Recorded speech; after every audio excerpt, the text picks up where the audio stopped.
Welcome to the American Book Centre event for the evening. This is to do with two books at the same time, two authors at the same time. Marieke Nijkamp with Even If We Break, and Corinne Duyvis with The Art of Saving the World. This is put together by the American Book Centre.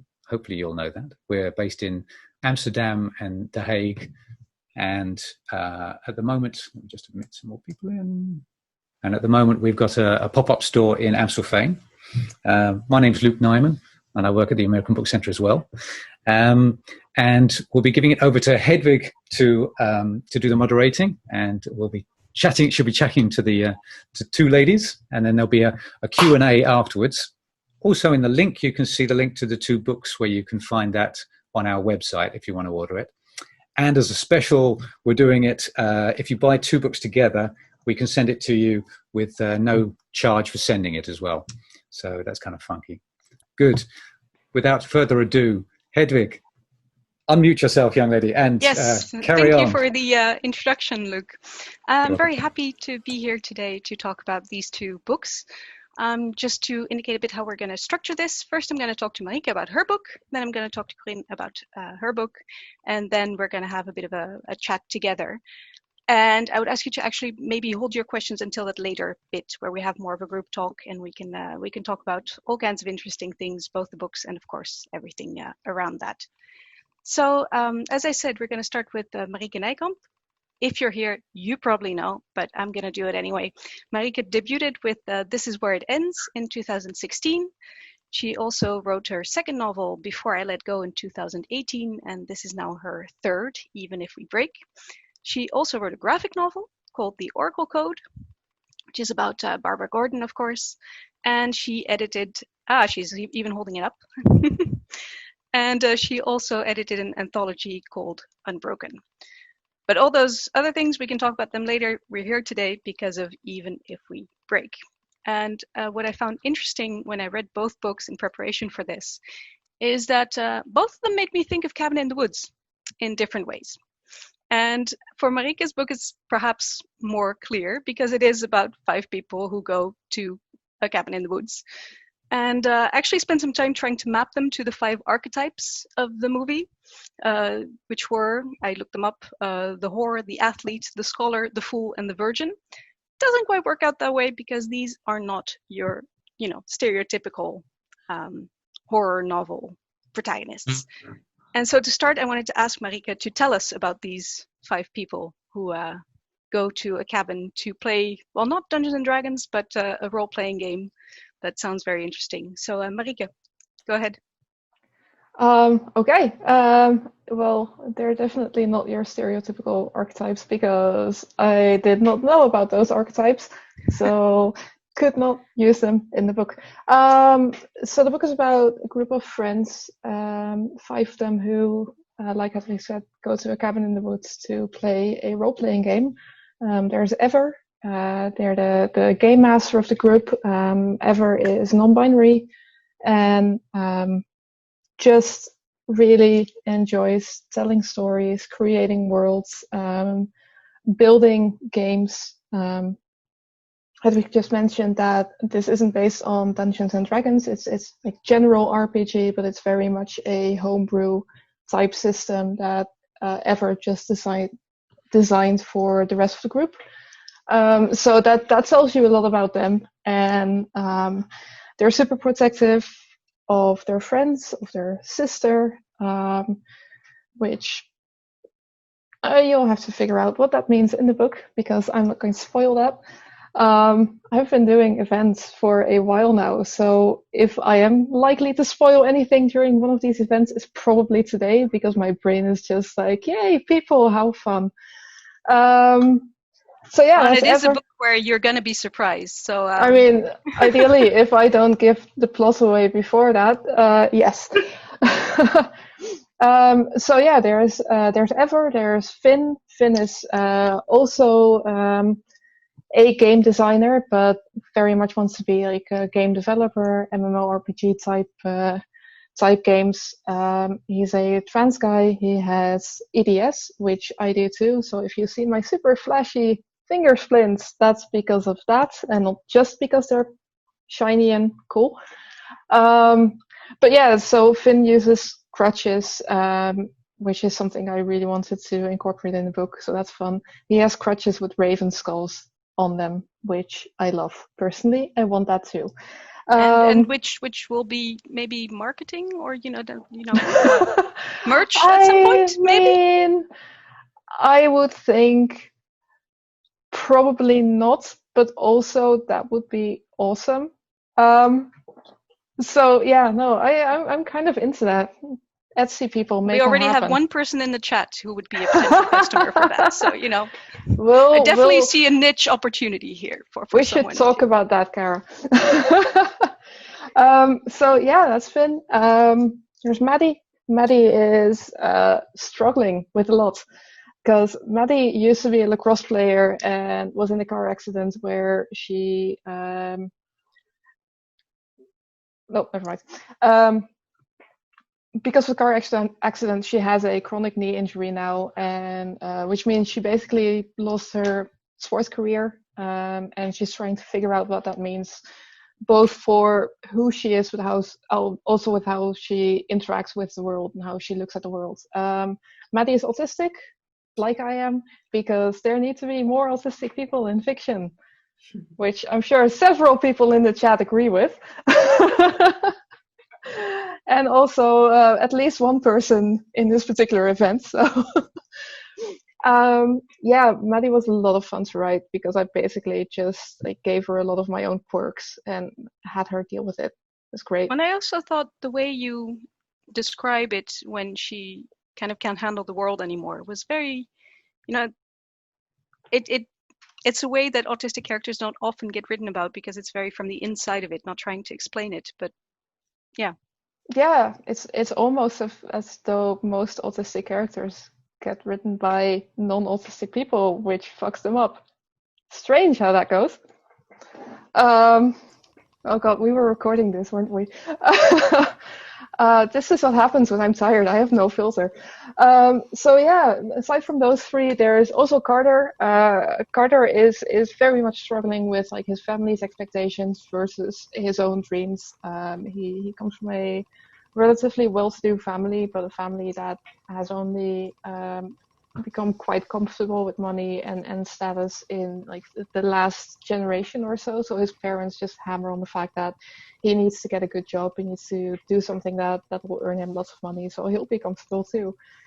When in effect he just would really like to be a photographer, journalist, wants to go out and see the world as opposed to, earn lots of money doing what his parents want him to do. So he's very much struggling with that balance between the two. And especially so because the fifth person in the group is Liva, and Liva's parents basically own the suburb where all of them are from. Liva's the it girl. Liva is popular, she has money, her father owns companies in town, and Liva is honestly most happy when she's creating as opposed to also doing the family business. So in different ways than Carter, but she's also struggling with that same sort of balance, and then struggling with the fact that she did some stuff that some of the people in this group don't like, or rather she didn't do something that she should have done. So there's a lot of tension between the five of them too, and that's sort of where the book starts off too. They haven't spent much time together recently. Things happened, but they're at this point now where several of them are planning to go off to college, and this is the last time they can all play together. So they just have this one weekend of let's game and let's have fun and sort of let's try to cling to the friendship we thought we had. And obviously all of that goes perfectly well. Yeah, one thing you haven't mentioned yet is I think gradually you're moving into a bit more of a supernatural direction with your books, or at least there are more and more elements of stuff that may or may not be happening and that is creepily hanging over everything. So what makes you interested in that kind of stuff? Is it just because, you know, once you had the role-playing game, it fit? Or is it something that you're interested in exploring more? I mean, just in general, it interests me. With this book in particular, there were certainly elements that I really wanted to include, more like fantasy bits and pieces in this book. I wanted to just play around with, obviously all of this is taking place, like they're playing a game that's taking place in this kind of secondary world. And I grew up on fantasy. I've also been playing role-playing games for pretty much like a good almost 2 decades now, which is terrifying. But I sort of stumbled into writing contemporary fiction, which I love, but it's not where I started out writing. So this is sort of my finding ways to mediate between, I love thrillers and I love contemporary, but I also have this side of me that just is super passionate about fantasy and speculative fiction. And if you look at several of those shelves behind me, they're all fantasy books. So it was just fun to play with that and have a sense of something slightly different than maybe what people would expect from me, unless you know me, in which case it's probably not surprising at all. And don't look at me like that, Corinne.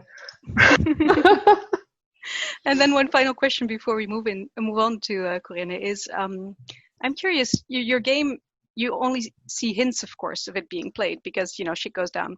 But have you really worked out an entire game system? Because there were things with skill points. Like I think there might be people interested in you know, a rule book or, you know, a dungeon keeper's manual. So how far did you go in developing the rules of your role-playing game? Pretty far. I've definitely done, like, I've designed games before, mostly for just my own fun, but also to play with friends. Like one of the first RPGs I've ever played was a text-based RPG online, and I definitely designed and built that entire system. It was fun. I think I lost most of it, but when I got the chance of writing this book, I spent quite a bit of time on the system. It's not the way the group plays it in the book. I haven't completely developed that system. I have written a murder mystery RPG that we used as a pre-order gift, because figured why not? That seems sensible. So that's, if you buy the book this week and send me your address, I will send you the RPG, because it was really fun to like play with and figure out. And I think it turned out to be a fairly decent. It's a 2-page system, so it's not too. You don't have to read entire rule books to figure it out. It's just meant to be fun and have a murder mystery and play it yourself, kind of thing. But yeah, I mean, I'd love to go like properly in depth at some point, but I also have a whole lot of books that I want to write before then. So I figured this would be a good balance between having fun with it, but not spending like entire months or years on it. Oh, thank you. That sounds really interesting. And again, already one person in the chat at least very excited to try it out. So yay, hacks. I think you know your audience. Well, thank you for now. We'll get back to you later. Then I want to talk to Corinne first about her book. So again, you probably know this, but Corinne debuted with Otherbound in 2014. Then she wrote On the Edge of Gone in 2016. The Guardians of the Galaxy novel Collect Them All in 2017, if I'm not mistaken. And now, of course, The Art of Saving the World. And aside from that, she's also a co-founder and an editor of the Disability in Kidlit blog. And about 5 years ago, she launched the hashtag Own Voices. I think a lot of the audience may be familiar with. It's a bit trickier to say why The Art of Saving the World made me think of Cabin in the Woods, because that might be getting into spoilers, so I'm not going to get into too much. let's start with the premise, which is, enough to talk about by itself. You also kind of have 5 characters. They're just all the same person, kind of. So, Corinne, can you talk to us about, Hazel and Hazel and Hazel and Hazel? You missed Hazel. Yes, sorry. Well, Hazel is a girl, and when she was born, an interdimensional rift opened in her backyard, which is a bummer. It turned out that she is somehow tied to this rift. Whenever she strays too far from the rift gets incredibly destructive. It throws things into the world, it sucks things up, and people get hurt. So she has basically been restricted to being within a 1.5 mile radius of her childhood home for her entire life. And her entire, her house and the grounds around it are basically completely taken over by a mysterious government agency that's monitoring and researching Rift. And she is, of course, somehow at the center of the Rift's mystery without any of them knowing why. So she grows up incredibly sheltered and constantly monitored. She knows everything she types into her phone or computer. Government sees it. She can't have friends over at her house. She can't even have family over at her house. Her whole life is basically a big mystery. It is not terribly shocking that she has some amount of anxiety over all of this, and is fairly self-conscious. And because of this self-consciousness, it is particularly intriguing when on her 16th birthday, the Rift suddenly goes haywire, even though she is nearby, and sends out several alternate universe versions of herself that she comes face to face with. If you are having some identity issues, then what you really need is to have multiples of yourself around. And that's particularly difficult for Hazel because when she sees them, she mainly just sees her own flaws staring back at her. But they end up having to work together to figure out the mystery behind the Rift and save the world. Yes, I hope you can hear me because I'm having some internet trouble. But the other Hazels did not have the Rift. And so you get into some interesting nurture v nature questions here, because of course the other Hazels were more similar, in fact, than Hazel Prime, as you call her, but they are still quite different. So what did you want to explore with that? Were you kind of thinking what would I have been like if this had been different, or if that had been different, or if I'd made that decision? I think for a lot of it, I focused on what Hazel needed and what the story needed. Before I really started writing the book, I had a whole list of all different kind of possibilities, what kinds of Hazels you might see. But I ended up narrowing it down to Hazels who are in a lot of ways fairly similar to her, because I felt that made the most sense for her personal journey. If she sees versions of herself from all kinds of ridiculous alternate universes where the characters, those versions of Hazel end up bearing no resemblance to herself, that whole identity crisis will look very, very different than if she sees someone who is basically exactly like her, except this person might wear a dress and might occasionally wear makeup when she doesn't. So that ended up just what Hazel needed and what served the story. And part of it also what would be fun to explore, what would be interesting to explore. And so, yeah, some of the Hazels are incredibly similar, and some of them are incredibly out there and barely recognizable. Do you secretly have a favorite? Do you have a favorite among them? Or? That is a good question. I like Red a lot, personally. But they're all quite fun, and the most fun to write is someone I can't really talk about without spoilers, but if you read the book, you definitely know who it is. But no, I like them all because, they are all Hazel in a way. They all are, different facets of the same character. And that was really interesting to write. And it was tricky too, because while writing the book, I wanted to make sure to keep them distinct, but also not too distinct, because it is very, very easy to end up having them actually be completely separate characters. When you're writing a novel with a large cast, normally when you have a situation, it's most interesting if everybody has a different viewpoint and a different reaction to what's happening. You want your characters to be very distinct. And in this case, I often, as I was writing, I was like, wait, there are two distinct here. They need to all have the exact same reaction with minor differences, and constantly going back and double checking, like, are they still actually the same person at their core? Sometimes their reactions are completely different, but I needed to make sure that at the core it still came from the same person.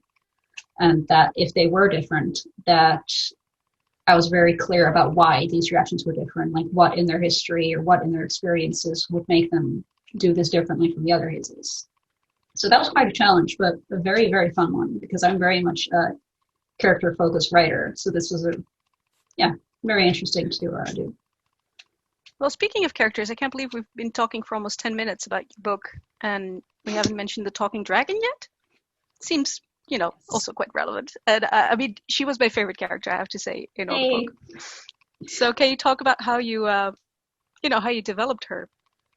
The talking dragon is Nyman, and she is the mentor guiding Hazel on this journey to save the world.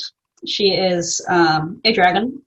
She is based more after a snapping turtle than an actual dragon in terms of appearance, because snapping turtles are really cool and also slightly terrifying. She is grouchy, and she, I actually recently just answered a different interview question about this, and the question was, why did you introduce a talking dragon into this universe that seems in other ways so very down to earth and grounded? That was actually part of my answer, because I very much, I wanted this to be a fun book. It's very different in tone to Other Bound and On the Edge of Calm. And a bit more similar, actually, to Guardians of the Galaxy in some ways. I wanted this to be a fun book, and I was thinking, hey, I am writing a fantasy novel. I have a character who's the chosen one. She has to go on an epic journey to save the world, and there's talk like the powers that be. And, well, if I'm going to write a story that tackles all kinds of fantasy tropes, I really need a dragon.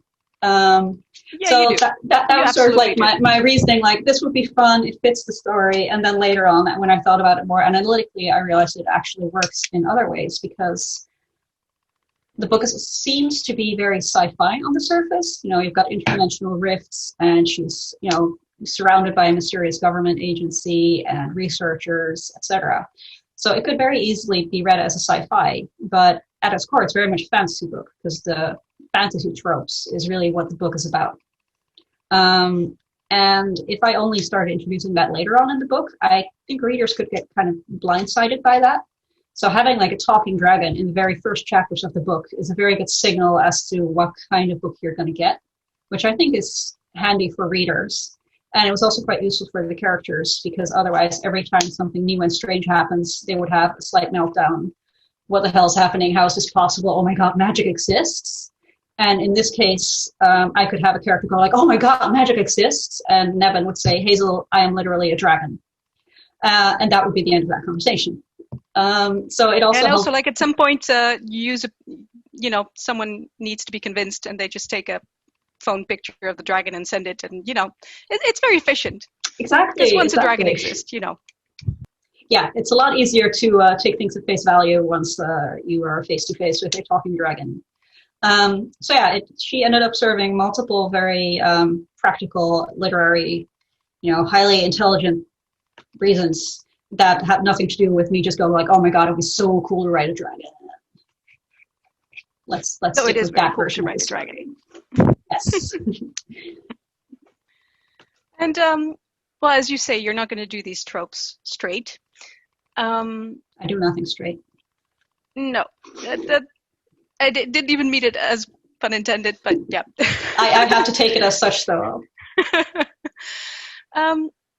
What was the trope that you were most annoyed by, and that you really did not want to adopt in your book? What is something that and I could kind of tell you've been busy with superhero stories and hero stories. What's the trope that annoys you most when you see it come by in other media?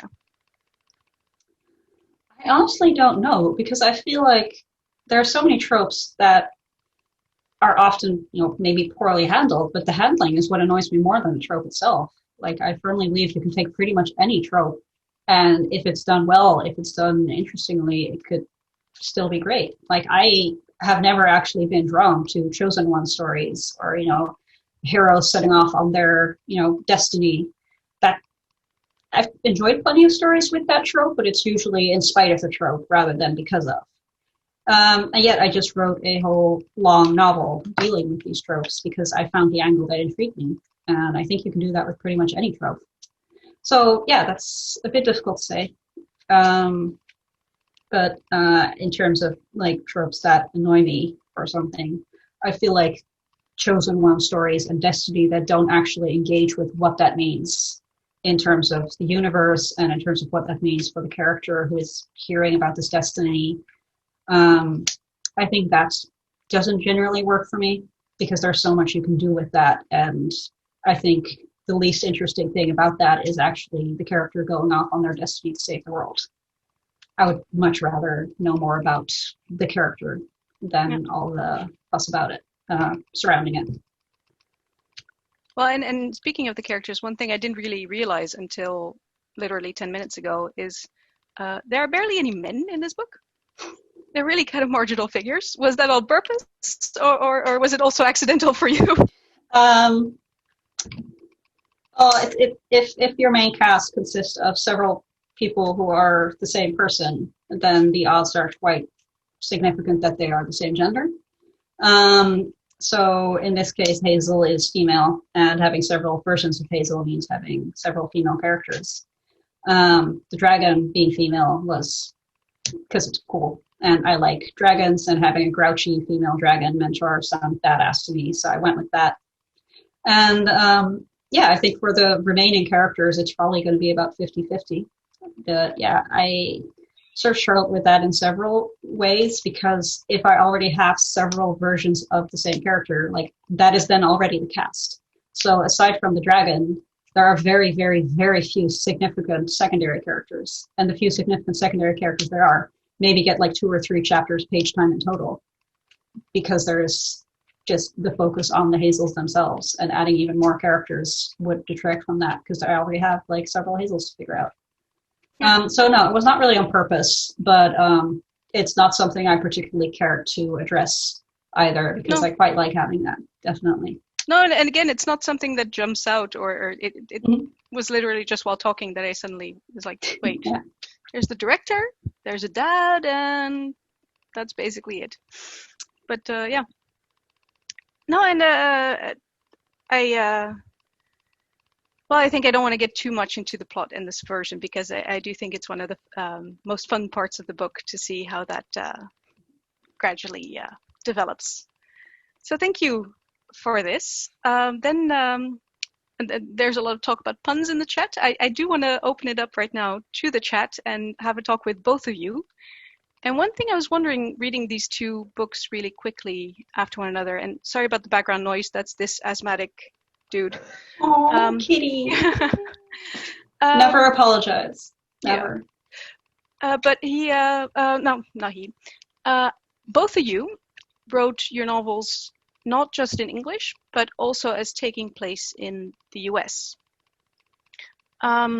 Is that purely kind of a strategic thing because of the number of people that can read your books then really increase? Or is there another reason that you wanted to place your books in those settings, and also in some cases having some very American elements? You haven't talked for a while, Marieke, so yeah, go ahead, you can start. I was about to say, you're the only one of us who's actually written a book not set in the US, so gosh, I have an American publisher, so it's not so much strategic as it is like that's the market I write for. Those are the readers I write for primarily, so it's more natural than like I definitely don't sit here behind my desk going like, well, how am I going to take over the world with this particular book today? Sure. I mean, I do that. I mean, there would be no shame in that. I do that too, but not when it comes to setting, like the setting of my book. No, it's just, yeah. I primarily right now write contemporary fiction for an American publisher, so having a contemporary American setting made most sense. Yeah. For me, it's pretty similar because, I write for an American audience, and I have written, like my second novel, On the Edge of Gone, is set in Amsterdam, which is where I grew up and spent the first 30 years of my life. So for me, having Amsterdam is a very natural setting, and it's a lot more natural than setting it in various American cities where at most I will have spent a few weeks of my life. Setting them in American cities requires research and, asking friends questions, looking things up on Google, visiting there perhaps, and sending a book in my hometown was just like, oh yeah, I remember this place, and writing it like that. But at the same time, I knew that an American readership was going to have to read this novel. So I had to make sure in my novel for the American market with a Dutch setting that it would still be understandable. So I had to get all kinds of cues about the environment, the cities, the culture, the language sometimes. So it is extra work also for the reader. And in this particular case, it didn't really feel necessary to me. So it was not a particularly strategic decision. It was just like, hey, is there any reason to set this elsewhere? No, well, I'm just going to go with the US because why not? It's the most accessible for the readership. It's the most relatable. And it gave me a really good excuse to visit Philadelphia for research. Yeah, I was about to say, was there a specific reason for Philadelphia? But an excuse for a visit is a very good reason, I think. Pretty much. It's a really cool city, by the way. I actually really liked it. I visited twice. It's a lot of fun. For the book. So. By the way, I'm not seeing... Oh, there is one question. Wait. This is actually the same question I just asked. I'm sorry, Liz. I did think of it separately, but it was about running into issues setting the books in the US, though you didn't grow up there. Right. I mean, what I mean is, I'm from the US, and so like we have certain things we do. Like Marieke, I know your first book is set in a high school, and the current book is set in a high school, and there's certain things we do at high school that is very different than I assume high school in Another Amsterdam. Yeah, Max wants to be in on the conversation. Yes, welcome. So I was just curious if you've ever wrote about something that exists in Amsterdam that doesn't exist in the US, or the other way around. I don't know if you've ever wrote about prom. That's something that's very US. That doesn't really exist elsewhere, and if you've ever had any mishaps or fun with that. Well, the thing is that growing up in the Netherlands, the TV and movies you're exposed to, and a lot of literature is originates from the US. So we are actually exposed to a ton of American culture. Everybody here in the Netherlands knows what prom is, and nobody has ever attended one generally. So the large strokes, it's pretty easy to get those down, but the details sometimes surprise me. I remember for the first novel I wrote, which was never published, I mentioned something about characters passing by a job agency, and a beta reader of mine was like, yeah, we don't really have those. I also remember visiting the United States in 2014. So this is when I was promoting Otherbound. I had visited the US on several occasions before this. And I learned that you guys can put outgoing mail into the mailboxes in front of your house. What is this? This is absolutely bizarre. It does not exist. We have yeah, exactly. We have communal mailboxes. They're somewhere on the corner of several streets, and you have to walk over there and put your mail in there. And just the notion of I was staying at a friend's house, and she was like, oh, let me just mail this letter. And she walked out into the front yard, and she put the letter in the mailbox, and she walked back. I just stared at her what did you just do? That would be so useful for me. What is this? I have ADD, and I've had letters to mail out in my bag for weeks. It's, yeah. Yeah. But yeah, it's those kinds of details that occasionally, because that's not the kind of thing you really see that often in movies and TV and such, because it's so obvious to you guys. I remember the first time I visited the US, I was gawking because the shape of your toilet paper is different. That is also not something you really see on TV. Yeah, you guys have more horizontal sheets, and ours are more vertical. So, yeah, so those kinds of things. Oddly, the shape of toilet paper has not yet been a crucial plot issue in any of my novels. But that is sort of the kind of thing that I do trip over occasionally as a non-American. Yeah, I mean, this interesting is factoid, by the way. readers helps, like beta readers and editors and all of that, because there's inevitably there will be details we mess up, and obviously, like Corinne says too, it's a lot of research and a lot of just consuming American media and culture.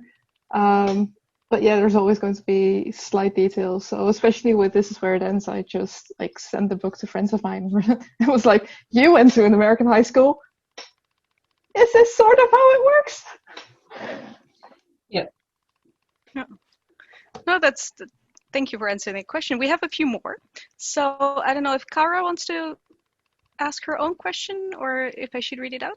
Yeah, I can ask. I think this is the first time I'm actually like seeing both of your faces. It's very exciting, and you get to see my face and my hair. Oh my god. Anyway, so I know that both of you can talk for literal hours about this question, but both of your books feature characters with chronic illnesses or disabilities, and just can you talk a little bit about the importance of disability representation, maybe talk about, why you choose to write disabled characters. Corinne, I'm particularly interested in kind of why you chose to have the other Hazels. Some of the other Hazels have chronic illnesses, and yet Prime does not, at least not yet. I haven't reached the end of the book yet, so don't spoil me. Yeah, so it will come as no surprise to any of you that I care a lot about disability representation. And yeah, I know, I don't talk about it much, only for literal years and many thousands of words on my website. But aside from that, I keep it kind of hush-hush. Yeah, so in the artist family world, all the Hazels basically have anxiety, and it's something they talk about and discuss. And that's something I also wanted to make sure was done in a kind of way that people who have anxiety but might not be aware of it. If they read it, that some alarm bells might start going off, aside from the regular anxiety alarm bells that are constantly going off because yay, anxiety. So I wanted that to be like sort of helpful in that way. And similarly, one of the other Hazels, and more possibly, I will not spoil anything, but has endometriosis. And that is something that also comes up like not very often, but comes up fairly early and is mentioned a couple of times. That is also something that I really wanted that to maybe help a few people who have it but don't realize it, because it is something that is so really common and is pretty much never ever seen in any kind of media. And it can help a lot of people if they just know that it's, and is very underdiagnosed. So, yeah, exactly. So a lot of people are just like, oh, my period's hurt. Well, that's normal. And they can go for years and years with absolute agony, and that sucks, obviously. So it was important to me to have some of that in there and to, again, make it accessible and have them talk about it so that it might send those bells ringing. But I myself don't have endometriosis, so I did not want the main character to have this because I didn't really want what might, like, I don't know of any other characters in YA with like explicit endometriosis. And I didn't really want the first main character with endometriosis to be written by someone who doesn't have it. So that is one reason that Hazel Prime doesn't have it, and the biggest reason, honestly. Because yeah, I would very much like to see that done by someone who is speaking from personal experience. Yeah, and I think that's also one of the things you try to do with own voices. It's not forbidding people from writing characters who have stuff they don't, because that would make literature very, very, very boring, but just to be very thoughtful about it and very careful, and to promote people who can write from their own experience, if I get it correctly. Yeah, it is very much be thoughtful about what you write and whether you should write it and how you write it, but largely it is about prioritizing and celebrating books that are out there. It's definitely changed a bit, like how I approach my books. Like On the Edge of Prom, the main character is biracial. That is not a choice that I would make if I was writing a book now. But yeah, the conversation has developed a lot over the years, and we learn and adjust, and that's one of the things I've learned. And that is something that I took to heart in this particular case with Hazel, who is white, and yeah, that's with the endometriosis rep. Marieke, do you want to add anything about especially the disability representation part of it? I mean, it's important. We need more of it. What? Especially too in terms of like own voices and taking up seats at the table. That's definitely something I had in mind too when I wrote Even If We Break. So I basically just gave parts of me like to all the different characters, and I'm sure they're very thrilled with that.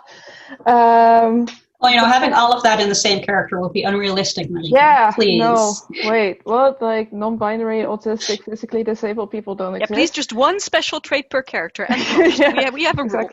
Like, statistically speaking, several of us are literally on this this event right now. But other than that, it's fine.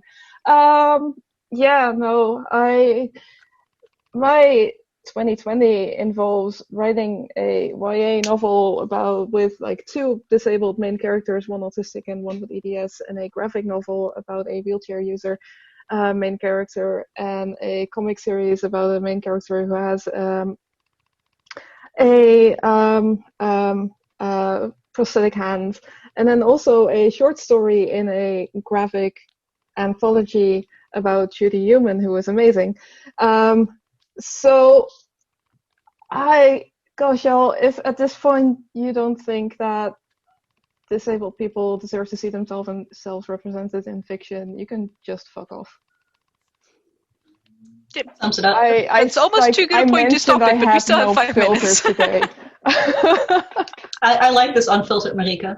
Well, I do think that in the current company, it's not a very controversial statement. Thank you. I should hope not. I think we have time for 1 or 2 more small questions. There's one about language, which I found interesting. Nita, do you want to ask the question yourself? Hi, both of you. Hey, stranger. I know, I was surprised. You would figure this question came from me. For both of you, because I know both of your books have been published in Dutch, and I unless I read the Amazon description wrong, neither of you translated them. They were translated by someone else. I think you've written a book together that is in Dutch, which I will eventually read once my language skills get better, because I think I have the reading level of a 5-year-old right now. Yeah, that's like a very tiny book that has 2 short stories from both of us. So it's not really co-written. It just squishes us into one book. Incredible. So do you, for that specifically, do you get final say on the translation? Do you get to look at it at all? Or is it just kind of a hand this completely over to the translator and don't look at it until it's a published thing? Because that is your native language. So. I don't think I'm physically capable of that. I'd like to see that happen. There's no way. No, I definitely got to look at the translation and edit it. And in the case of Op de Rand van het Iets, I did that extensively, and it was quite a long process. And Marieke, based on her nodding and smiling, remembers this process well. It was actually really, really difficult in a lot of ways, because you don't want to completely rewrite it and disrespect the translator, but at the same time it's your character and you know what they would or would not say or how they would say it. So I tried to sort of balance that, like being hands-off and respectful while still making sure that it was actually true to the character. I edited it quite extensively. I think my editor was slightly surprised when she got the book with my comments. For the short story that was in that little collection, I also got to look over it. And in that case, I actually had very few changes, and I was very pleased with the translation overall. That might be because the character doesn't have as strong of a voice to me as Denise and On the Edge of Gone. It might be because it's a different translator whose voice is more similar to my own.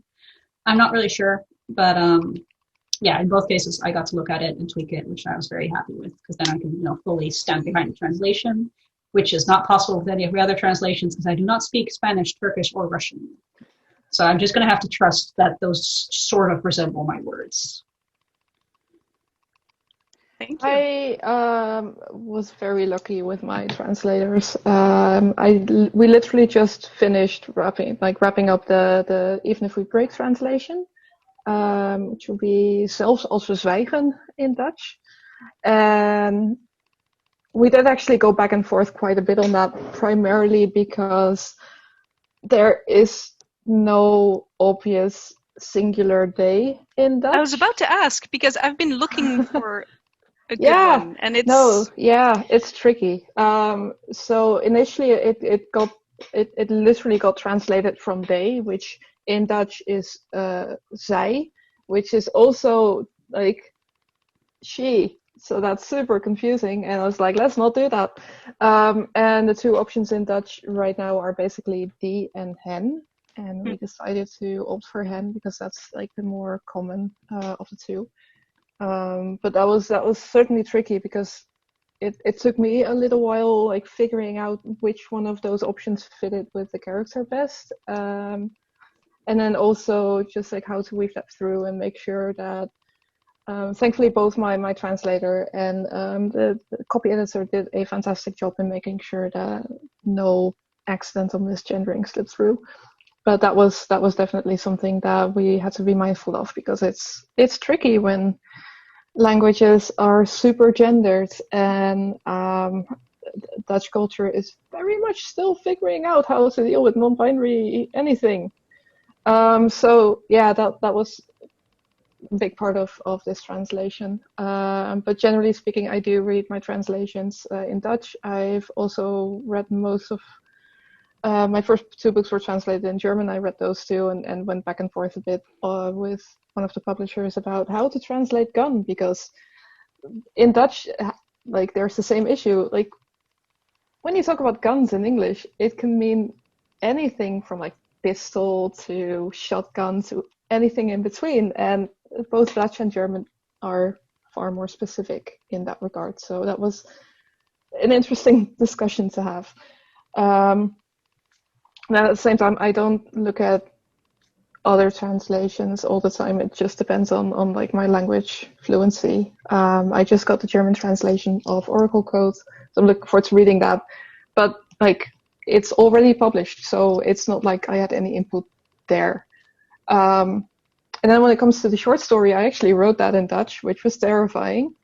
I had to stop myself from just like automatically switching to English on multiple occasions. Like I would just zone out and start thinking about the story and write, and then just like check my screen and be like, oh well, this is not Dutch anymore. So that was fun. I'm really proud of how that story turned out, but I don't think I'll repeat that with like a novel length book anytime soon. But it was fun to do that for like this special occasion. I don't know if Luke will allow us one more question. I mean, there's two more in chat, so if There's we just two more like in look chat. at Luke super sweetly, I'm sure I think we can probably. I say go ahead. Yeah, go round it off. Yeah, go for it. I think I would like Lizzie to start because I think Liz's question is a really nice one to end on. And Lizzie, do you want to? So Lizzie Huxley Jones, do you want to ask your own question? I can also read it out if you. Hello. Hi. Sorry, I'm like in bed, so it's a bit rough. Good life choices. But basically, I just wanted to know, sort of talking about elbowing your way in with putting more disability wrap and experience wrap. Like, how do you have like particular experiences that you want to put in books in the future, or be like, oh, I really would love an autistic character in a romance book or in this book or this type of genre? Do you guys have that sort of thought process when you're coming up with future projects as well? That's kind of the question. Okay. I sort of like, I very much want to write more autistic characters, but I also very much want to write a character with ADHD, which I also have, and which is very present in my life lately because everything is distracting. Because all the routines break down. Yeah. Yeah, that's something I am actually currently working on. I'm working on a haunted house middle grade, and the protag has ADHD. I'm still sort of learning who the protag is. Like she might also have some other stuff like autism, but I really don't know yet. So I'm just gonna see what she feels like to me as I write her. So yeah, I mainly want to write those. I might want to write dyspraxia, which I've sort of self-diagnosed myself with recently because, living with someone else and them staring at you every time you drop something kind of brings it home how often you drop things. But yeah, mostly just more autism, more ADHD. I'd really like to write like books with multiple autistic characters who are different from each other, which is, shocking that happens sometimes, even though Marieke and I are the same person. That doesn't apply to everybody. But yeah, those are the main ones for me. Have you read A Kind of Spark yet? Because you should. Not yet. It's on my list. I will. Books with multiple autistic characters, hooray! Nice. Yeah, no, that Kind of Spark is so good. Let's just talk about A Kind of Spark for like half an hour. It's so good. Yes. I mean, definitely more autistic characters. I'm working on my next YA right now, and it has an autistic character. Shocking. And I'm super excited about that. I definitely want to write more characters who use canes and braces, because I do. And I've now written a character who uses crutches, but still not entirely the same thing. Oh god, I really enjoyed writing Oracle code and just having like a completely disabled cast. It's the best. Like, I'm sure that non-disabled people exist, but I just don't know that many of them. So it's easier to write about all disabled characters.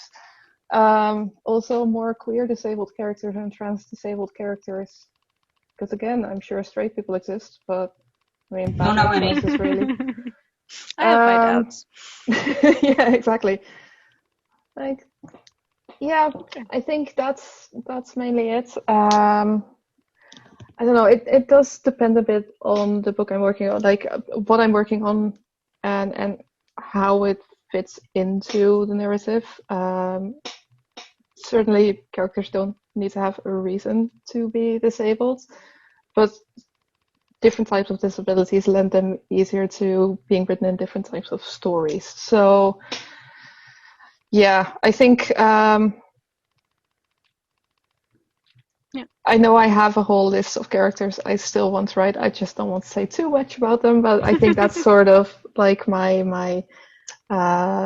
more autistic characters who are autistic in different ways, and certainly more characters who use mobility devices and like awesome cool splints. I really want to write a character who has really cool finger splints. I really do. I also really want more adult autistic characters. Yes. In Kitlit, because there's a lot of us, and it would be really nice to see that. Yeah. And I've also been wanting to write a character with weird, inexplicable tics / twitches / mini seizures, because that's also something I've dealt with since I was a teenager. And it is weird, and I would like to write about it in a book so everybody can go like, this is weird, what is it? And have the character go like, I don't freaking know, because I don't know. I mean, in terms of adult characters too, Even If We Break, one of the characters is Damien, and Damien is a trans guy who uses a wheelchair, and he is sort of this like trans elder type to both Ever and Finn, but also this, hey, look, disabled people, like disabled adults exist and live their lives fully, and just have this. It was really cathartic to have this character who was there for my teen characters to show like life doesn't stop at being a teen. There's so much more, and we need to have not just mirrors to reflect ourselves in fiction, but also in different stages of life. And also then, of course, it's not a new thing. It's something that to them is old news. And that's also interesting, because a lot of stories do tend to be about, oh, now I have this disability, how am I going to deal with it when, Again, mostly stories written by non-disabled people. Yeah. Again, yeah. I think it depends. It's like more and more like adult people are learning they're autistic as well at later ages, so that can also still be very much a process of self-discovery. Yeah, I have a friend whose kid got diagnosed and then started asking herself some questions. I've been seeing that a lot. A lot. Yeah. So I do want to round this off. We do have one final question, which I think is a nice one to end on, also on the topic of representation, and very much also once you have some success, help more people achieve it. Because I think Liz Park's question is from the perspective of someone who is writing but who is not published yet. So Liz, do you want to ask your question as a final one to end on? Sure. Just wondering how you found beta readers early on. Well, I definitely once wrote an email to an author in the Netherlands because I was like, hey, another autistic Dutch author who's writing YA. How cool. So nice to meet you. And then she didn't reply for like a year. I have mentioned the ADHD, right? This would be like reading the email, like, oh, cool. I should definitely reply to this. Then the burden of guilt. And then like nothing for like a year and a half. And then I was like, I recognize this name on Twitter. Oh, shit. I feel like, and then the next step was us just like celebrating New Year's Eve together. Pretty much, yes. And then suddenly escalated quickly. Yeah. Yeah, no, we were talking on Twitter, and then I was just like, hey, we've never met, but do you want to come over for New Year's? And Marieke was like, sure. And that is how this whole symbiotic relationship started, and then we merged into the same person. Well, then I want to thank you, Liz, because I don't know if it answers your question exactly, but it does provide a really nice endpoint for this. But also forums, the answer is Twitter. Absolutely. I found a couple on Absolute Right. I think definitely a bunch on Twitter. Author blogs were pretty big when I was first starting out, and there were often authors who had like beta reader calls and such in the comments. I don't know if that still happens. I would recommend like looking on stuff like Pitch Wars and DVPit and such. Yeah. Look at like pitches that appeal to you. You're like, hey, this sounds cool. Follow the writers, and you will just start making writer friendships. And at that point, it's quite easy to just DM and be like, hey, you want to swap work sometime? Because this seems like a good way to find people whose writing sort of in line with yours. Yes. And to find friends too. That is definitely agree. Like if you're a disabled writer on Facebook, writing Kidlit, join the Disabled Kidlit Writers Facebook group because it's fun. Well, I want to thank really the audience for the great questions and for being so respectful and so fun.